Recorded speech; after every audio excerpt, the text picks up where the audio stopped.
जय हिंद साथियों, स्वागत है आप सभी का आपके अपने ऑनलाइन परिवार आरएस स्टडी ट्रिक परिवार में।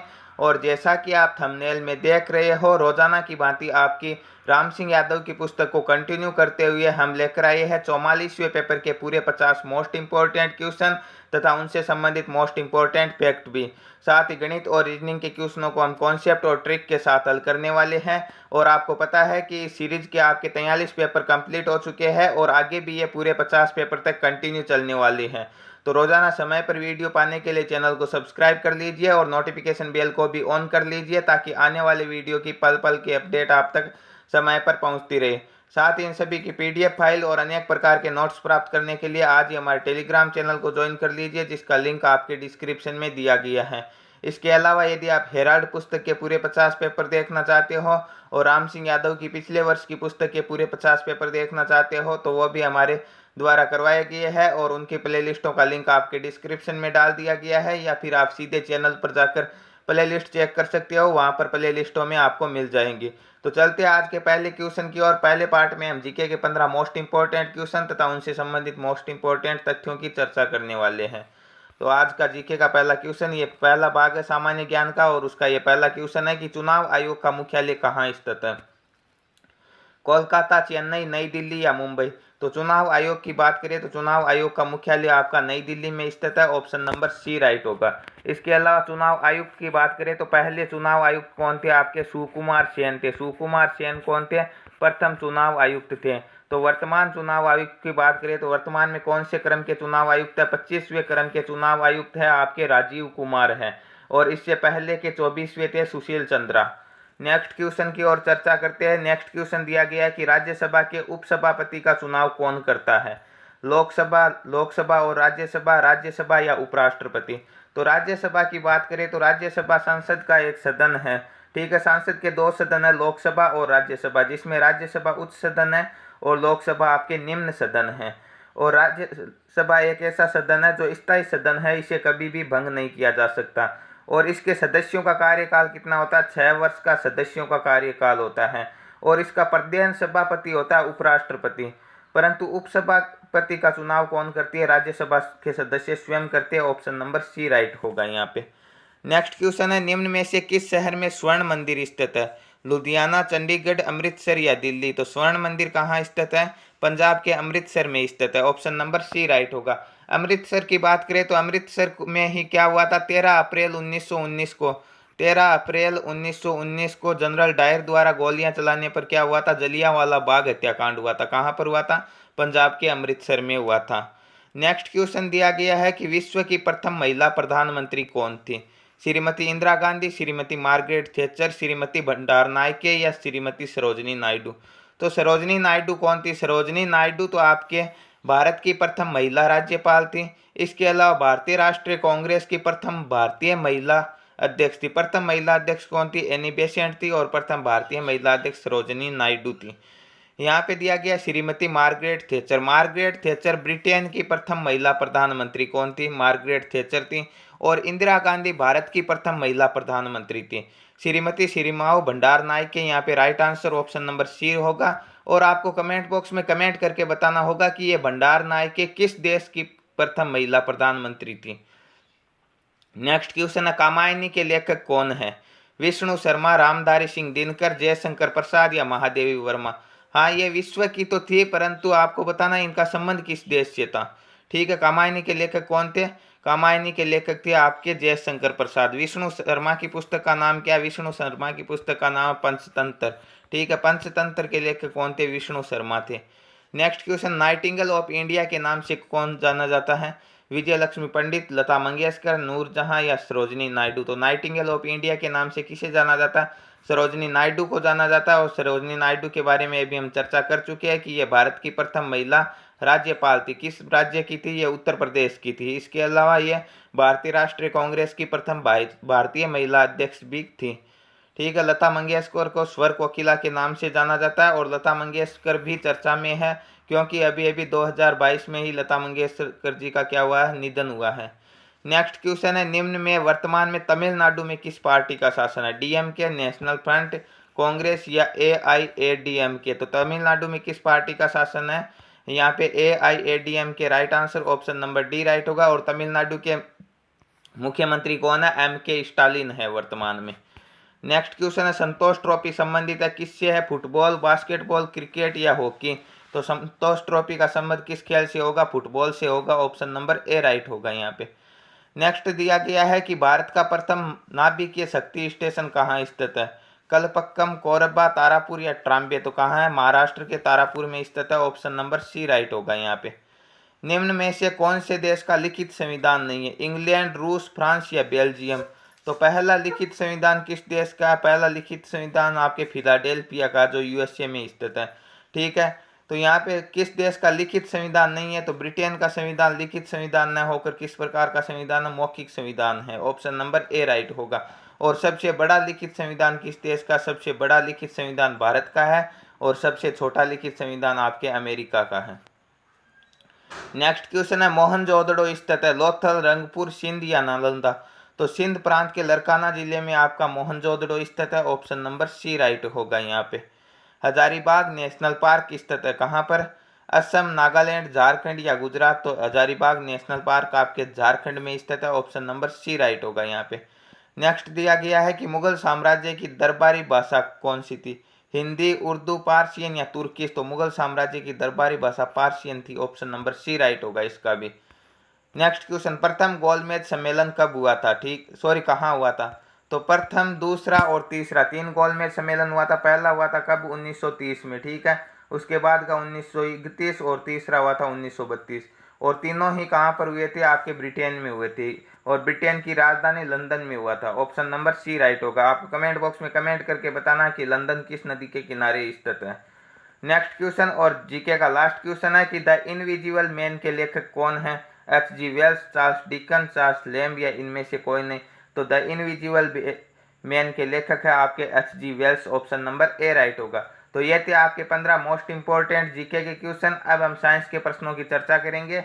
विज्ञान का पहला क्वेश्चन आपकी स्क्रीन पर आपके सामने है कि शक्ति की इकाई क्या है? ल्यूमन, जूल, जूल प्रति सेकंड और वाट या इनमें से कोई नहीं? तो शक्ति की इकाई है जूल प्रति सेकंड और वाट। ऑप्शन नंबर सी राइट होगा यहाँ पे। नेक्स्ट क्वेश्चन है किस माध्यम में ध्वनि की चाल न्यूनतम होती है? ठीक है, तो ध्वनि की चाल न्यूनतम किस माध्यम में होगी आपकी? ऑप्शन नंबर बी राइट होगा। हवा में ध्वनि की चाल न्यूनतम होती है। नेक्स्ट दिया गया कि जेट इंजन किस प्रकार का इंजन है? रोटरी इंजन, बाह्य दहन इंजन, आंतरिक दहन इंजन या प्रतिक्रिया इंजन? तो जेट इंजन आपका आंतरिक दहन इंजन है। ऑप्शन नंबर सी राइट होगा इसका। एक्स विकिरण की खोज किसने की थी? थॉमसन, बोगस, जॉनसन या रोंटगन? तो एक्स विकिरण की खोज आपके रोंटगन ने की थी। ऑप्शन नंबर डी राइट होगा यहाँ पे। थॉमसन ने तो किसकी खोज की थी? थॉमसन ने इलेक्ट्रॉन की खोज की थी। जे थॉमसन ने। ठीक है, किसकी खोज की थी? इलेक्ट्रॉन की खोज की थी। नेक्स्ट क्वेश्चन है पानी का अधिकतम घनत्व है कितने डिग्री सेल्सियस पर होता है? तो 4 डिग्री सेल्सियस पर पानी का अधिकतम घनत्व होता है। ऑप्शन नंबर बी राइट होगा यहाँ पे। न्यूटन की गति का तीसरा नियम किस में प्रयोग होता है? क्रिया प्रतिक्रिया का नियम कहते हैं इसे। ये तीरंदाजी और अंतरिक्ष यान दोनों में प्रयुक्त होता है। ऑप्शन नंबर सी राइट होगा यहाँ पे। ए और बी दोनों। हवा में नाइट्रोजन की मात्रा कितनी होती है? 21%, 50%, 29% या 78%? तो 21% तो किसकी मात्रा होती है? ऑक्सीजन की मात्रा होती है। नाइट्रोजन की कितनी होती है? 78% होती है। ऑप्शन नंबर सी राइट होगा यहाँ पे। निम्न में से कौन सा एक पानी में घुलनशील नहीं है? Lead sulphate, zinc sulphate, calcium sulphate या सोडियम सल्फेट? तो पानी में घुलनशील कौन सा नहीं है? इसमें से लेड सल्फेट नहीं होगा। ऑप्शन नंबर ए राइट होगा यहाँ पे। नेक्स्ट क्वेश्चन है निम्न में से कौन सा रासायनिक मिश्रण की संभावित इकाई है? एटॉम, इलेक्ट्रॉन, प्रोटॉन या मॉलिक्यूल? तो रासायनिक मिश्रण की संभावित इकाई क्या होगी? इनमें से मॉलिक्यूल होगी। ऑप्शन नंबर डी राइट होगा यहाँ पे। नेक्स्ट दिया गया है कि निम्न में से कौन सी गैस वातावरण का हिस्सा नहीं है? नाइट्रोजन, कार्बन डाइऑक्साइड, ऑक्सीजन या क्लोरीन? तो नाइट्रोजन, कार्बन डाइऑक्साइड और ऑक्सीजन तीनों ही वातावरण के हिस्से। आपको बताया कि वायुमंडल में नाइट्रोजन 78% होती है। ठीक है, ऑक्सीजन लगभग 21% होती है, कार्बन डाइऑक्साइड 0.03% होती है। तो यहाँ पे क्लोरीन नहीं होगा। ऑप्शन नंबर बी राइट होगा यहाँ पे। ग्लूकोज का सूत्र क्या होता है? ग्लूकोज का सूत्र होता है C6H12O6। ठीक है, ये होता है ग्लूकोज का सूत्र। किस ऑप्शन में दिया गया? ऑप्शन बी में दिया गया C6H12O6। तो ऑप्शन बी राइट हो जाएगा यहाँ पे। नेक्स्ट क्वेश्चन है, मनुष्य में खून की कमी किसके कारण होती है? ठीक है, vitamin C, vitamin B12, vitamin A या विटामिन डी। तो विटामिन B12 के कारण खून की कमी हो जाती है। ऑप्शन नंबर बी राइट होगा यहाँ पे। और इसकी कमी से कौन सा रोग होता है? इसकी कमी से रोग होता है एनीमिया रोग। कौन सा रोग होता है? एनीमिया नामक रोग होता है विटामिन B12 की कमी से। चेहरे में कितनी हड्डियां होती है? 20, 14, 13 या 12। तो खोपड़ी में कितनी हड्डियां होती है? 8 हड्डियां होती है और चेहरे में 14 हड्डियां होती है। ऑप्शन नंबर बी राइट होगा यहाँ पे। नेक्स्ट क्वेश्चन, विज्ञान की किस शाखा के अंतर्गत मानव त्वचा का अध्ययन किया जाता है? ठीक है, फिजियोलॉजी, पैथोलॉजी, एनाटॉमी या डर्मेटोलॉजी। तो किस शाखा के अंतर्गत किया जाता है? ऑप्शन डी राइट होगा। डर्मेटोलॉजी के अंतर्गत मानव त्वचा का अध्ययन किया जाता है। और मानव त्वचा की ऊपरी परत को क्या कहा जाता है? एपिडर्मिस कहा जाता है। ठीक है, रक्त का शुद्धिकरण कहाँ होता है? फेफड़े, गुर्दे, धमनी या शिरा। तो रक्त का शुद्धिकरण कहाँ पर होता है? गुर्दे या किडनी में होता है। और यदि हम बात करें शुद्ध रक्त की, तो आपके धमनियों में शुद्ध रुधिर बहता है और शिराओं में अशुद्ध रुधिर बहता है। ठीक है, माइका एक रूप है, किसका रूप है? खनिज का, कीमती पत्थर का, लकड़ी का या फिर हवाई जहाज का। तो माइका किसका रूप है? खनिज का एक रूप है। ऑप्शन नंबर ए राइट होगा यहाँ पे। नेक्स्ट क्वेश्चन है कि निम्न में से कौन सी बीमारी हवा प्रदूषण के कारण होती है? ल्यूकेमिया, अस्थमा, रह्यूमेटिज्म या घेंगा। तो कौन सी बीमारी होती है? घेंगा या गलगंड तो आपके किसके कारण होता है? आयोडीन की कमी से होता है। ठीक है, यहाँ पे अस्थमा राइट होगा। अस्थमा बीमारी हवा प्रदूषण के कारण होती है। भारी जल सामान्यतः बनता है, किससे बनता है? भारी हाइड्रोजन से, बरसाती पानी से, समुद्री पानी से या साधारण पानी से। तो भारी जल किससे बनता है? आपके भारी हाइड्रोजन से बनता है। ऑप्शन नंबर ए राइट होगा यहाँ पे। नेक्स्ट क्वेश्चन है, निम्न में से कौन सा प्राथमिक रंग नहीं है? लाल, हरा, नीला, पीला या कौन सा नहीं होगा? तो प्राथमिक रंग कौन कौन से होते हैं? लाल, नीला और हरा प्राथमिक रंग होते हैं। तो लाल और हरा तो है, पीला नहीं है। ऑप्शन नंबर सी राइट होगा यहाँ पे। बिजली की खपत की इकाई क्या होती है? बिजली की खपत की इकाई होती है किलोवाट घंटा। ऑप्शन नंबर बी राइट होगा यहाँ पे। तो ये थे आपके साइंस के 15 मोस्ट इंपॉर्टेंट क्वेश्चन। अब हम चर्चा करने वाले गणित और रीजनिंग के अति महत्वपूर्ण प्रश्नों की, उसकी कॉन्सेप्ट और ट्रिक के साथ। तो यहाँ पे पहला क्वेश्चन दिया गया, 200 एवं 300 के मध्य ऐसे कितने नंबर होंगे जिन्हें 13 से विभाजित किया जा सकता है? तो ऐसी स्थिति के लिए आपको क्या करना होगा? सबसे पहले 200 में 13 का भाग देना है और उसके बाद में 300 में 13 का भाग देना है। ठीक है, कितनी बार जाए केवल यही देखना, पॉइंटों के बाद में हमें कुछ नहीं देखना। ठीक है, तो 13 का भाग कितनी बार जाएगा? 13 एकम 13। ठीक है, शेषफल कितने बचेंगे? 20 में से 13 घटाएंगे 7 और 0, 13 पंजे 65, 15 बार जाएगा। 300 में देना कितनी बार जाएगा? 13 दूने 26, 30 में से 26 घटाएंगे 4 बचेंगे और 0 उतार देंगे। ठीक है, 13 3 39। ठीक है, यहाँ पे 23 बार जाता है, यहाँ पे 15 बार जाता है। तो 23 और 15 का अंतर कितना होगा? 8। तो 8 संख्याएं ऐसी है 200 और 300 के मध्य जिन्हें 13 से पूर्णतः विभाजित किया जा सकता है। ऑप्शन नंबर सी राइट होगा यहाँ पे। नेक्स्ट क्वेश्चन, 3 के पहले 5 गुणकों का औसत क्या होगा? तो 3 के पहले 5 गुणक कौन कौन से हो जाएंगे? 3 एकम 3, 3 दूने 6, 3 तिये 9, 3 चौके 12 और 3 पंजे 15। ठीक है, अब इनका औसत तो आपको बताया गया कि जब क्रमागत संख्याएं चलती है, क्रमागत सम संख्याएं, क्रमागत विषम संख्याएं, ये ऐसी कंटिन्यू संख्या जिनका अंतर बराबर हो, ऐसी स्थिति में औसत क्या होगा? औसत बीच की संख्या होगी। ये 3 के पहले 5 गुणज हो गई है और इनमें बीच की संख्या कौन सी हो गई? 2 इधर से छोड़ दी, 2 इधर से छोड़ दी, तो 9 इसका औसत हो जाएगा। ठीक है, ये आपकी ट्रिक है। आप औसत निकालोगे तो भी 9 ही आएंगे। किस प्रकार? जोड़ लो, 3 और 6 9, 9 और 9 18, 18 और 12 30 और 15 45। 45 कितने संख्याएं हो गई? 5 संख्याएं हो गई। 45 में 5 का भाग देंगे तो भी उत्तर कितने आएंगे? 9 ही आएंगे। तो ऑप्शन नंबर कौन सा राइट हो जाएगा? ऑप्शन नंबर सी राइट हो जाएगा यहाँ पे। नेक्स्ट क्वेश्चन, 30, 25, 27, 25.8, 29, 35, 28, 38 और 28 आंकड़ों की माध्यिका क्या है? तो माध्यिका के लिए सर्वप्रथम आपको क्या करना होगा? इन्हें आरोही क्रम में व्यवस्थित करना होगा। तो इनमें से सबसे छोटी संख्या कौन सी होगी? सबसे छोटी हो गई 25। ठीक है, तो 25 ले लिया। उसके बाद कौन सी होगी? 25.8, तो 25.8 ले लिया। उसके बाद की कौन सी होगी? 25, 25.8। उसके बाद में हो गई आपकी 27, तो 27 उतार लिए। उसके बाद में कौन सी हो गई? 27 के बाद में हो जाएगी आपकी 28, 28 के बाद में 29, 28 हो गई, 29 हो गई। 29 के बाद में कौन सी आ जाएगी? 30 आ जाएगी। 30 के बाद में कितनी आ जाएगी? 35 और 35 के बाद में आ गई आपकी 38।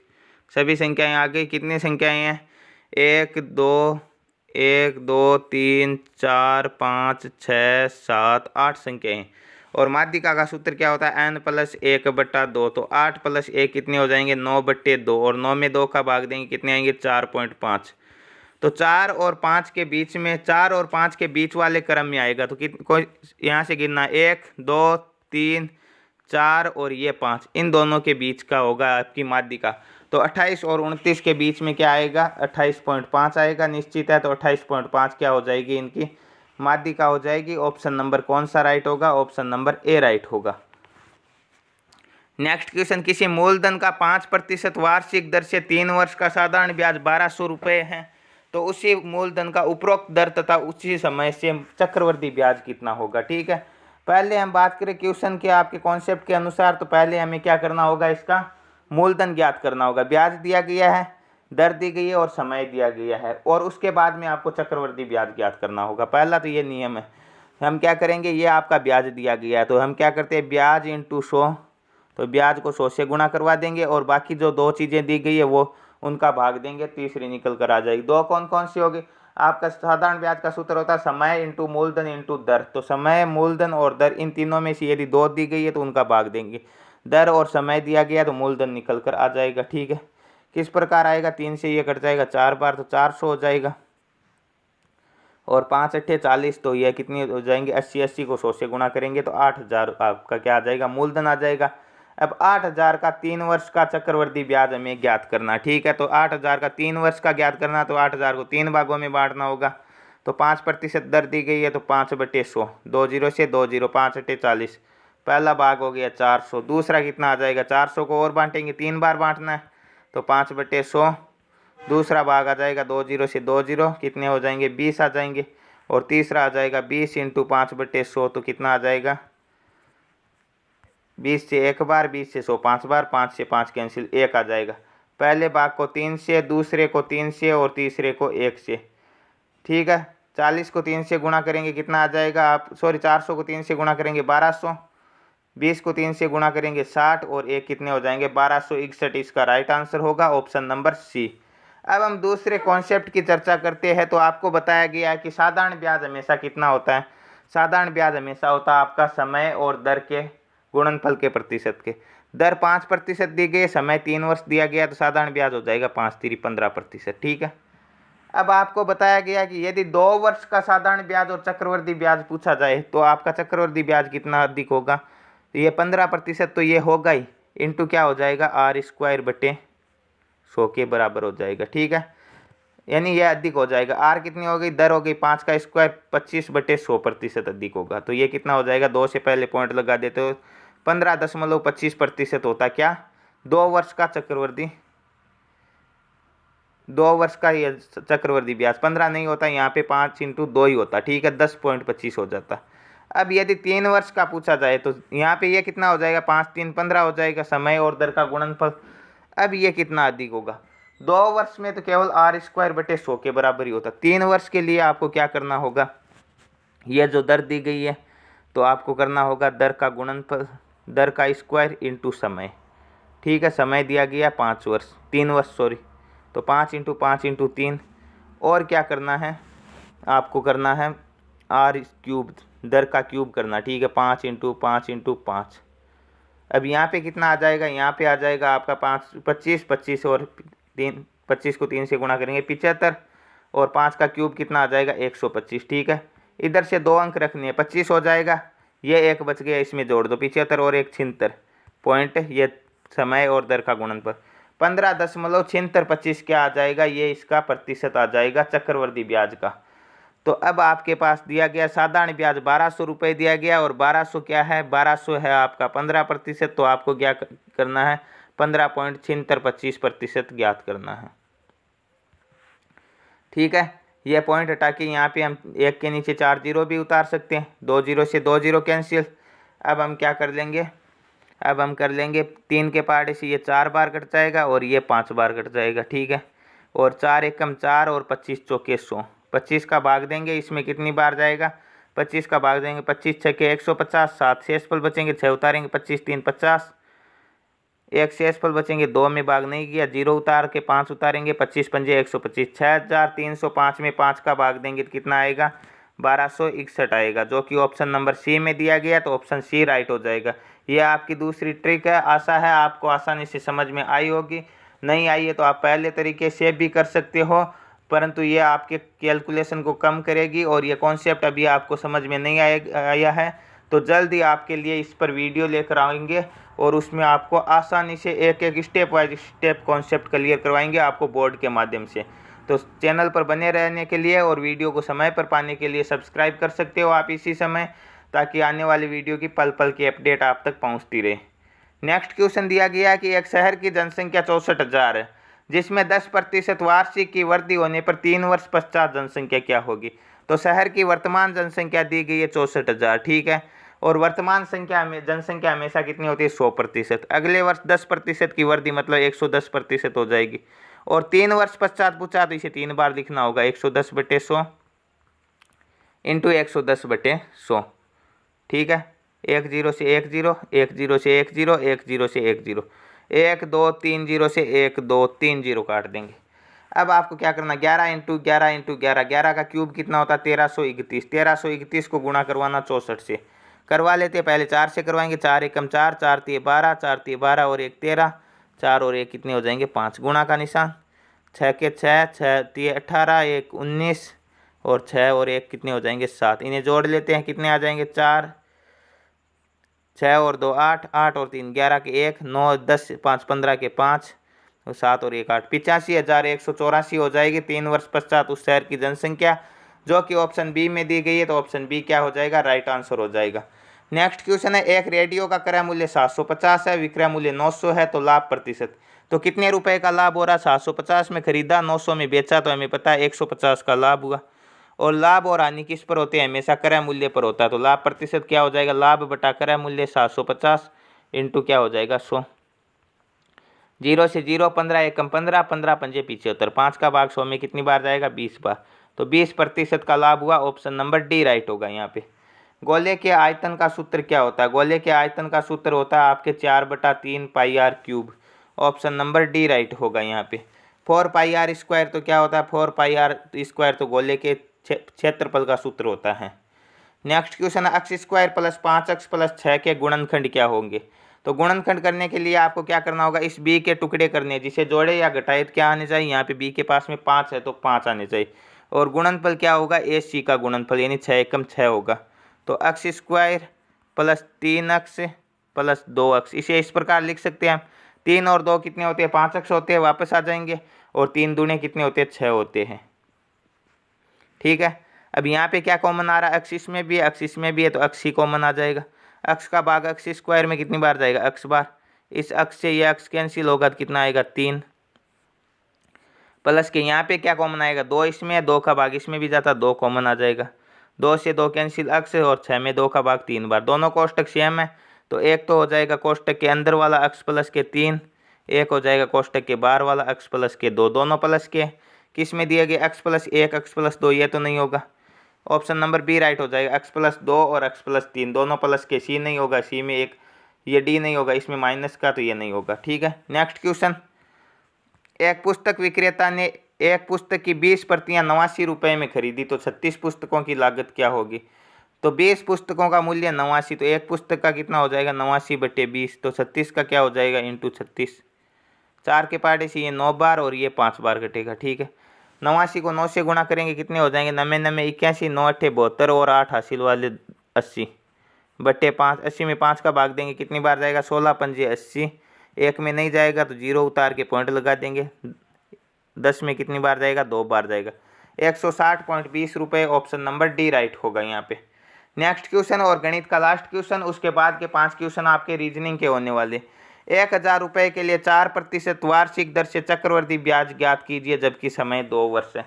तो चक्रवर्ती ब्याज ज्ञात करने के अलग अलग नियम है। पहला नियम, आप सूत्र के आधार पर मिश्र धन निकालो और उसमें से मूलधन घटा दो, ब्याज आ जाएगा। दूसरा नियम कि ये 10,000 है, इसी के टुकड़े कर लो, 10,000 है, 2 वर्ष का पूछा, 2 कर लो दर की सदर, 4% 4/100, 2 0 से 2 0, 400 आ जाएगा। एक टुकड़ा और कर लेते 400 का, 400 इंटू 4/100 कितना आ जाएगा 2 जीरो से 2 जीरो, 4 चौके 16। पहले भाग को 2 से गुणा करती है, दूसरे भाग को 1 से गुणा करती है। 4 दूनी 800, ठीक है, और 16 एकम 16, 816 इसका राइट आंसर हो जाएगा। ऑप्शन नंबर बी राइट हो जाएगा। यह दूसरा नियम। तीसरा नियम जो अभी अभी आपको पहले एक क्वेश्चन में समझाया था कि साधारण ब्याज क्या होता है, समय और दर के गुणनफल के प्रतिशत के बराबर। मतलब यदि साधारण ब्याज पूछता 4% दर है, 2 वर्ष का पूछा, 4 दूनी 8% हो जाता। परंतु चक्रवृद्धि ब्याज कितना अधिक होता है, 8 तो होगा ही, प्लस क्या होता है r²/100, 4 का स्क्वायर 16/100% अधिक होगा। 16 में 100 का भाग देंगे, 0.16 आ जाएगा, 8.16% होगा। 10,000 का 8.16% निकाल लेते हैं बटे 100, ठीक है। 2 जीरो से 2 जीरो और ये 2 जीरो से ये 2 के आगे से पॉइंट हट जाएगा, कितना हो जाएगा, 816 रुपये आ जाएगा, जो कि ऑप्शन नंबर बी में दिया गया। ऑप्शन नंबर बी राइट होगा। आशा है आपके कॉन्सेप्ट और ट्रिक सभी आसानी से समझ में आए होंगे और इसके साथ ही आपके गणित के 15 मोस्ट इंपॉर्टेंट क्वेश्चन कंप्लीट होते हैं। अब हम चर्चा करेंगे रीजनिंग के प्रश्नों की। रीजनिंग का पहला प्रश्न, एक सीरीज दी गई है आपकी कोडिंग डिकोडिंग से संबंधित, ABCJQ। देखिए ए कितने नंबर पे आता है, 1 पे आता है, B 2 पे, C 3 पे, ये तो पता है आपको, C 3 पे आता है। फिर आपका सीधा आ गया J 10 पे, Q 17 पे। पहले 1 2 3 यानी 1 का अंतर चल रहा है, फिर सीधा ही 7 का अंतर, 7 और 3 और 7 10, 10 और 7 17, अब 17 और 7 कितने होते हैं, 24। 24 पे कौन आएगा, 24 पे आता है अक्ष। ऑप्शन नंबर सी राइट होगा यहाँ पे। नेक्स्ट क्वेश्चन, किसी कूट भाषा में कंप्यूटर को एक किसी निश्चित शब्द में कूटबद्ध किया गया है, तो उसी शब्द भाषा में टेलीफोन को क्या लिखा जाएगा, ठीक है। तो लिखा कंप्यूटर, कंप्यूटर को क्या लिखा, IVGFKLNL, ठीक है। यहाँ पे कंप्यूटर में सी कितने नंबर पे आता है, 3 नंबर पे आता है। ओ कितने पे आता है, 15 पे आता है। एम 13 पे आता है। पी कितने पे आता है, 16 पे आता है। उसके बाद में यू आता है आपका 21 पे, टी 20 पे, ई 5 पे और आर 18 पे। यहाँ पे देखिए क्या संबंध दिया गया, ठीक है। आपके अंग्रेजी वर्णमाला में 2 प्रकार से क्रम लिखा जाता है, एक तो उल्टे क्रम से होता है और एक सीधे क्रम से। और दोनों तरफ से क्या होता है, दोनों तरफ से योग कितना होना चाहिए, 27 होना चाहिए, तभी ये जोड़ा। जैसे हमारे पास एक अंतरा हो जाएगा, ये ABC, ए से लेकर एन तक हो जाए, एम तक हो जाएगा। उसके बाद में इधर से शुरू कर देंगे हम एन। इस प्रकार एम और एन 13 और 14 कितने होते हैं, 27 होते हैं। एक के साथ में क्या आ जाएगा, जेड, ठीक है। उधर से 1 नंबर पे कौन आएगा, जेड आएगा, पहले से ए आता, तो ये 26 और 1 27 होता है। इसी प्रकार किया जाता है। तो यहाँ पे देखिए सी है, सी 3 नंबर पे आता है, तो उधर से कितने नंबर पे आएगा, उधर से आ जाएगा आपका 24 और 3 27। 24 पे कौन आता है, 24 पे अक्ष आता है, तो इधर से उल्टा लिखा, इसने अक्ष लिखा, सी की जगह उल्टे से शुरू किया। फिर ओ 15 पे आता है, तो उधर से 15 और 27 में से 15 घटाएंगे, कितने बचेंगे आपके 12। 12 पे क्या आएगा, एल, तो उल्टा लिखा एल, ठीक है। इसी प्रकार एम 13 पे आइएगा तो इधर एन लिख दिया। पी 16 पे आया है तो इधर के लिख दिया। 16 और 11 कितने होते हैं, 27 होते हैं। इसी प्रकार लिखा गया। तो आगे भी हमें यही करना। टेलीफोन टी 20 पे आता है, तो 20 और 7 27 होते हैं। तो 7 पे कौन आता है, 7 पे आता है आपका जी, तो अंतिम अक्षर जी होगा। तो इसका वी है, ये तो नहीं होगा। इसमें जी है, इसमें जी है, इसमें जी है, इन 3 में से होगा। फिर ई 5 पे आता है, 22 और 5 27 होता है। 22 पे कौन आता है, वी आता है, तो अंतिम से पहला वी होगा, तीनों में वी है। फिर एल 12 पे आता है, 15 पे कौन आएगा, ओ आएगा, उससे पहले ओ होगा। ओ वी जी अंतिम 3 अक्षर सेम है सभी में, ठीक है। फिर क्या दिया गया है, ई दिया गया। ई के बाद में फिर से वी आ जाएगा, तो इसमें क्या है, इसमें भी वी है, इसमें यू है, यह नहीं होगा, ठीक है। फिर क्या दिया गया, ई के बाद में पी दिया गया। पी 16 पे आता है, तो 11 पे कौन आएगा, के आएगा, ठीक है। तो के आ रहा है, इसमें भी आ रहा है और इसमें भी आ रहा है, ठीक है। फिर एच 8 पे आता है, तो 19 पे एस आएगा, ठीक है। इसी प्रकार ओ 15 पे आए तो 12 पे एल आएगा, इसमें एन है, ये नहीं होगा, ठीक है। ऑप्शन ए राइट हो जाएगा। फिर एल आ जाएगा, एन के बाद में एम आ जाएगा और ई का फिर से वी आ जाएगा। ऑप्शन ए ही करेक्ट होगा इसका। नेक्स्ट क्वेश्चन, एक सीरीज दी गई है, ठीक है। 3 4 5 6 9 10 11 12 15। देखिए ये सीरीज किस प्रकार दी गई है। यहाँ पे 2 सीरीज दी गई है एक साथ। पहले देखिए 3 और 2 5, 5 और 4 9, फिर 9 और 2 11, 11 और 2 11 और 4 15। पहले 2 बढ़ाया, फिर 4, फिर 2, फिर 4। इसी प्रकार दूसरी सीरीज दी गई, 4 और 2 6, 6 और 4 10। इसमें भी 2 4 बढ़ रहा, 10 और 2 12, 12 और 4 कितने आएंगे, 15 के बाद में 16। ऑप्शन नंबर डी राइट होगा यहाँ पे। नेक्स्ट क्वेश्चन, निम्न 4 अक्षर समूहों में से 3 अक्षर समूह किसी प्रकार से एक समान है और एक असमान है। असमान अक्षर समूह चुनना है आपको। देखिए यहाँ पे F I L O. F 6 पे आता, I 9 पे आता, L 12 पे और O 15 पे। ठीक, 6 और 3 9, 9 और 3 12, 12 और 3 15, एक क्रम दिया गया। इसी प्रकार K 11 पे आता, N 14 पे आता, Q 17 पे आता और T 20 पे आता। ठीक है, 11 और 3 14, 14 और 3 17, 17 और 3 20। इसी प्रकार आगे दिया गया Q 17 पे आता है, T 20 पे आता है, W 23 पे आता है। ठीक है, 3 3 का अंतर दिया गया।